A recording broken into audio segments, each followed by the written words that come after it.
আসসালামু আলাইকুম রহমতুল্লাহ। আজকে আমরা ক্লাসে শিখেছি 6টি বর্ণ ব, র, ক, দ, জ, রি। আমরা ব কীভাবে লিখব? প্রথমে সুন্দর করে একটা মাত্রা দিব আমরা।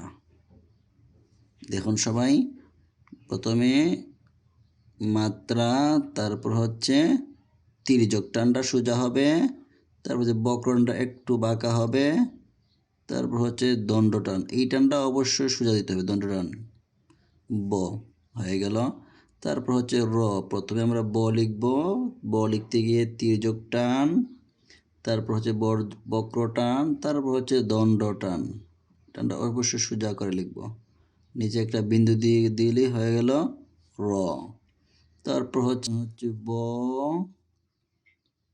তির্যক টান, বক্র টান, তারপর হচ্ছে দণ্ড টান, তারপর একের মতো একটি ঘূর্ণি টান দিয়ে দিব। বিস্তারিত ক্লাসে বলেছি, আশা করি দেখলে বুঝে যাবেন। তারপর হচ্ছে দ, একেবারেই সহজ। প্রথমে হচ্ছে আমরা ব লিখব, ব লিখতে গেলে তির্যক টান, বক্র টান, মাত্রা ছাড়া লিখতে হবে, তারপর হচ্ছে দণ্ড টান।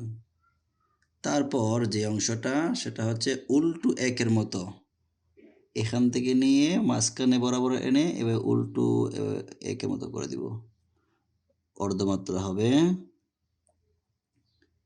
তারপর হচ্ছে জ, প্রথমে ব লিখব, একেবারে ব একটা লিখেছি, তারপর আমরা বাহু দিয়ে দিব একটা ডান পাশে, এভাবে একটা বাহু দিয়ে দিব। অবশ্যই খেয়াল রাখবেন সবাই, উপরে যখন জোর এই যে বাহুটা এটা একটু লম্বা হবে, ডান পাশে অর্ধমাত্রা হবে। রি লিখতে গিয়ে প্রথমে আমরা কীভাবে লিখব? বিন্দু দিয়ে ঘূর্ণি টান দিব, বিন্দু দিয়ে ঘূর্ণি টান দিব। দেখুন সবাই, বিন্দু, তারপর হচ্ছে ঘূর্ণি টান, তারপর হচ্ছে তির্যক টান, তারপর হচ্ছে বক্র, তারপর হচ্ছে দণ্ড টান।